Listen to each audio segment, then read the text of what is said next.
우리가 신앙생활할 때 또 인생을 살아갈 때 실족하지 않는 것이 굉장히 중요합니다. 넘어지지 않고 잘 버티고 굳건하게 서서 우리가 살아가고 신앙생활하는 것이 굉장히 중요한데, 지금 성령님께서 베드로 전서를 통해서 말씀하고 있습니다.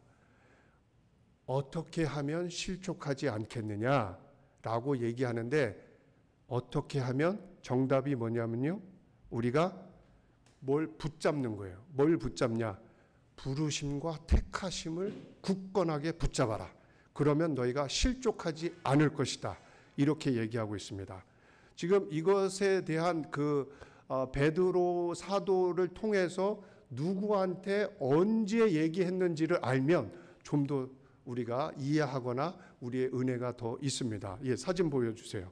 네, 인터넷에 보니까 이 당시 언제 얘기했냐면 64년도 로마 대화재가 나서 기독교가 핍박을 받았을 때, 네, 넘겨주세요. 계속 넘겨주세요. 네, 기독교 탄압, 인터넷에 있는 사진들입니다. 네, 사자에 물리고, 네, 계속 넘겨주세요. 십자가에 못 박히고, 네, 기독교인들을 탄압하고 베드로가 거꾸로 매달리고, 이러한 상황 가운데 베드로가 지금 성도들을 격려하고 위로하는 겁니다. 어떻게 위로하냐면요, 네, 거기까지는, 예.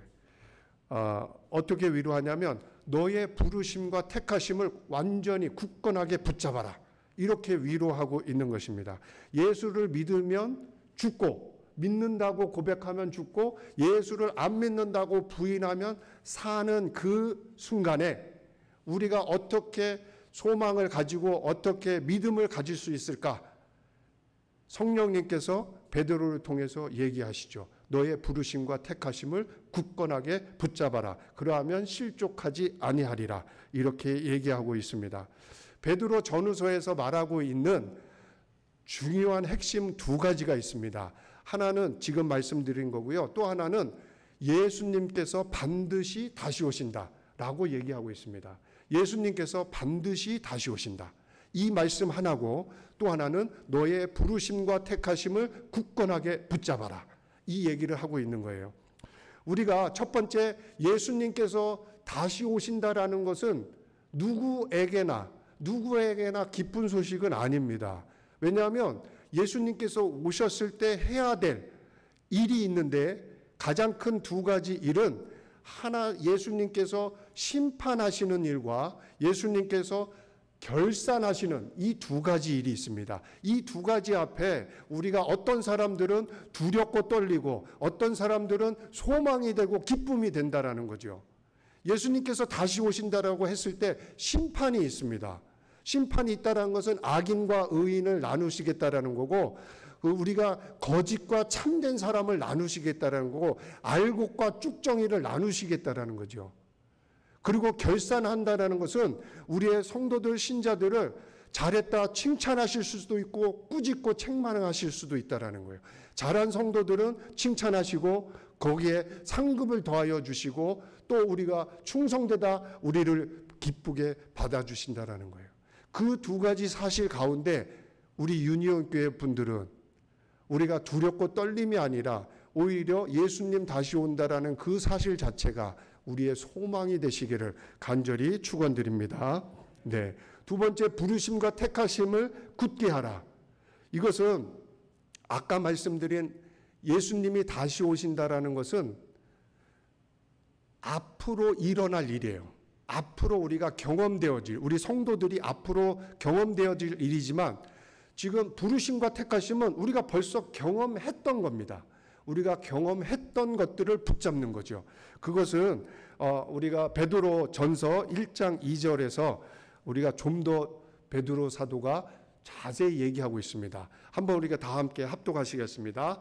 곧 하나님 아버지의 미리 하심을 따라 성령이 거룩하게 하심으로 순종함과 예수 그리스도의 핏부림을 얻기 위하여 택하심을 받은 자들에게 편지하노니 은혜와 평강이 너희에게 더욱 많을지어다. 아멘. 아멘. 베드로 사도가 얘기하고 있습니다.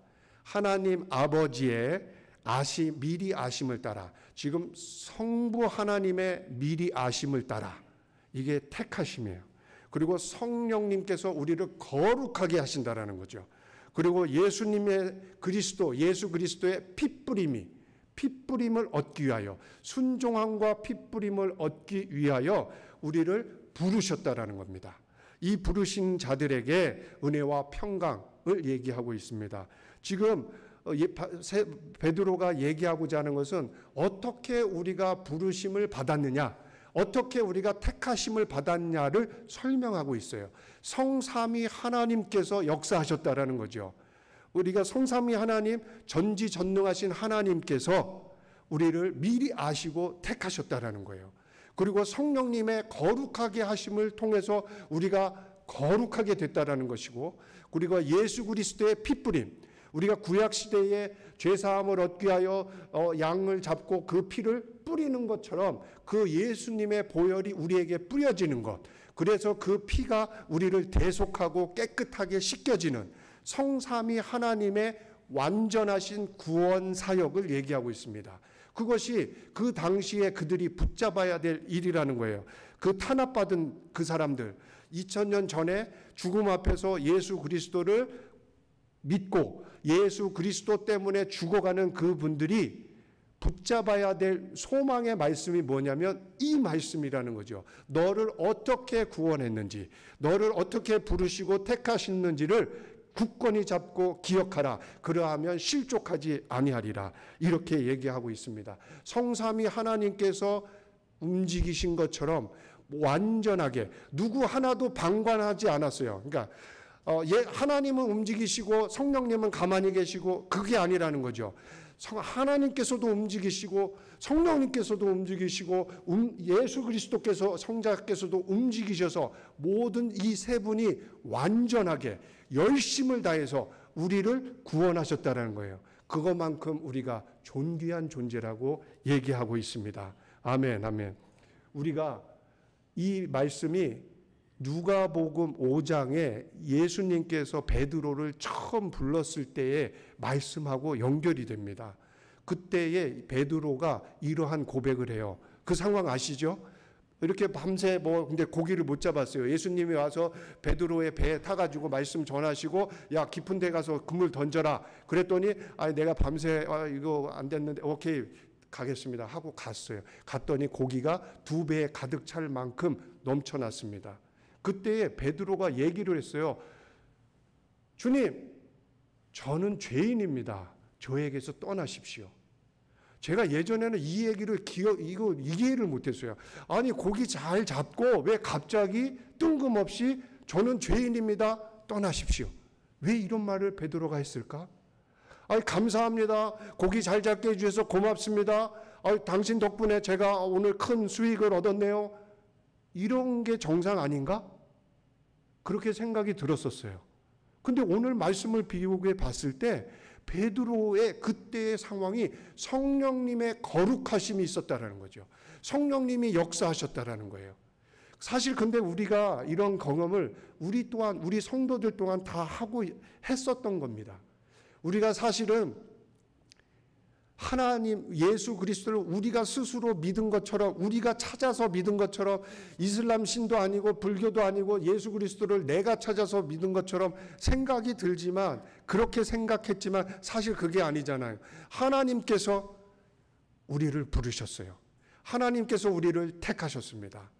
그리고 우리가 죄인임을 고백하게 되죠. 밑도 끝도 없이 우리가 눈물 콧물 쏟고 죄인임을 고백하게 되는 것이 우리의 마음에서가 아니라 성령님의 거룩하심의 역사하심으로, 성령님께서 역사하심으로 우리가 그렇게 죄인임을 고백하게 되었습니다.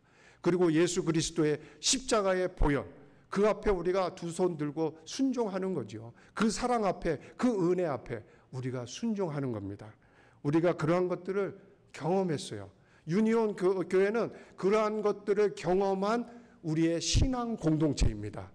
우리 유니온 교회는 그 신앙 공동체는 그러한 하나님의 택하심과 부르심, 그것을 경험하고 우리가 가지고 있는 그 귀하신 분들이 여기에 있는 거라는 거죠.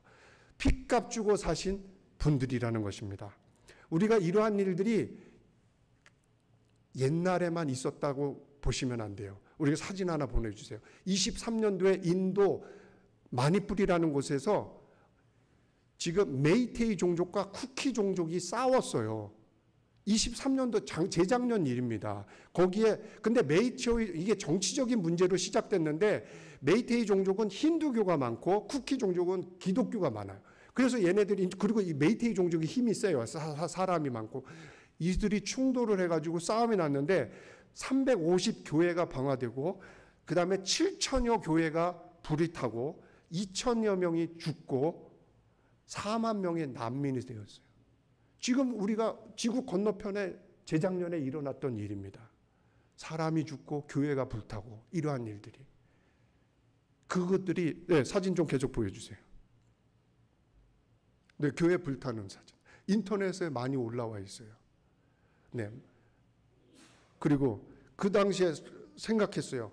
저희들이 생각했어요. 기도해달라고 요청들이 올라오고, 네, 그런, 마지막까지 보여주세요. 네, 집이 불타고, 난민들이 생기고, 네. 그들이 기도해달라고, 마니뿔을 위해서 기도해달라고. 그들이 그 환난 가운데 붙잡아야 될 게 무엇이라고 생각하십니까? 그들은 환난 가운데 무엇을 통해서 그들의 믿음이 손실되지 않고 붙잡을 수 있습니까? 그들을 부르시고 택하신 것에 대한 굳건하게 붙잡는 그 방법밖에는 없었다고 생각합니다. 우리의 신앙생활도 별반 다르지 않습니다. 우리가 여기에서 목숨의 위협이 있지는 않지만 우리가 하루하루 신앙을 지키며 살아가는 것 또한 어려운 일입니다. 쉽지 않은 일이죠. 우리가 특별히 우리가 지금 유니온 교회는 제가 생각해 봤어요. 예전에 교회가 없었을 때도 있었지. 그러나 그때는 담임 목사님은 계셨어. 담임 목사님이 안 계실 때가 있었지. 그러나 그때 교회는 있었어. 근데 지금 생각해 보니까 담임 목사님도 안 계시고 교회도 없어요. 정말 어려운 시기입니다. 정말 중요한 시기고요. 우리가 이 시점에서 붙잡아야 될 게 무엇일까? 이 시점에서 붙잡아야 될 것은 예수 그리스도, 성령님, 하나님, 성삼위일체가 우리를 한 사람 한 사람 부르신 그 부르심과 택하심이라는 거죠. 그 앞에 우리가 굳건하게 서야 된다는 것입니다.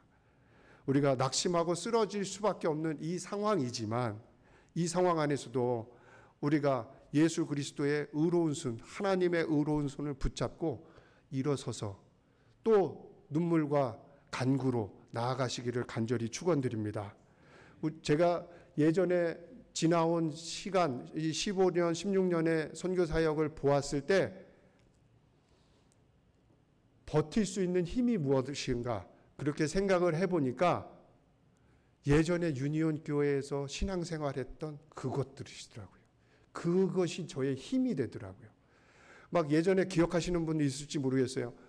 막 시에라 기도원에 가가지고 전교인 밤새 기도한다고, 물론 밤새지는 않았습니다만 한 12시 1시까지인가 철야 기도 해가지고 전교인 막 시에라 기도원 가서 막 기도하고, 특별히 파가 기도 세미나 막 우리 은혜 받고 막 기도에 불 붙고 그러한 것들, 막 그리고 막 전교인 체육 대회 한다고 막 울고 웃고 막 먹고 막 그런 것들, 막 우리가 봄 가을에 심령 부흥회 같은 거, 이런 것들을 통해서 받은 은혜와 사랑이 저의 선교 사역에 큰 힘이 되고 버팀목이 됐다라는 것을 제가 선교지에서 깨달았습니다. 우리가 어려운 시기인 줄 압니다. 그러나 이럴 때일수록 우리 모두가 하나가 되어서 우리가 예수 그리스도 온전히 붙잡고 승리하시기를 간절히 축원드립니다. 예수님께서 다시 오십니다. 그때에 결산하실 것입니다. 유니온 교회를 통해서 바라보고 결산하실 것입니다. 내가 너의 눈물을 보았다. 내가 너의 기도를 들었다. 우리가 모이기가 쉽지가 않으니까 각자 집에서 자기의 장소에서 교회를 위해서 눈물로 기도하시는 우리 장로님들, 권사님들, 집사님들, 성도님들, 그분들을 향해서 말씀하실 거예요. 내가 너의 눈물을 보았다. 칭찬하실 것입니다. 칭찬 받으셔야만 합니다. 칭찬 받기 위해서 우리가 다시 한번 주님 온전히 붙잡고 승리하시는 우리 모두 되시기를 간절히 축원드립니다.